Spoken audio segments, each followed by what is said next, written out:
அரசியல் என்பது மக்களுக்கான கருத்தை சொல்வது, மக்களுக்கான உரிமைகளை பேசுவது. அதுதான் அரசியல். அந்த அடிப்படையில் வந்து ஒரு ஜனநாயக கருத்துக்களை மக்களிடம் கொண்டு சேர்க்கக்கூடிய ஒரு ஆயுதமாக திரைத்துறை இருக்கு. கலை என்பதே மக்களுக்கானது தான். அப்போ அப்படிப்பட்ட ஒரு துறையில் மக்களுக்கான வாழ்வியல் தொடர்பான முறைகளை பேசக்கூடிய ஒரு மிகப்பெரிய ஒரு ஊடகமாக சினிமா துறை இருக்குது.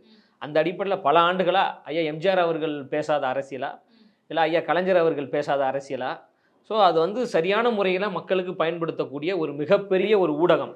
இப்போ தானே யூடியூப் சேனல்லாம் வந்திருக்கு. அப்போல்லாம் யூடியூப் சேனல்ஸ்லாம் கிடையாது. அப்போ மக்களுக்கான கருத்தை சொல்லக்கூடிய ஒரு மிக பிரம்மாண்டமான ஒரு ஊடகமாக திரைத்துறை இருக்கு.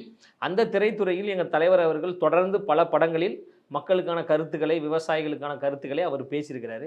அந்த அடிப்படையில் ஜனநாயகன் என்கின்ற அடிப்படையில் தலைப்பு உருவாக்கப்பட்டிருக்கு. எதற்குன்னா இங்கே வந்து மன்னராட்சி இருக்குது, வாரிசு அரசியல் இருக்குது. இங்கே வந்து ஜனநாயகமே இல்லாத ஒரு சூழல் தமிழ்நாட்டில் இருக்குது.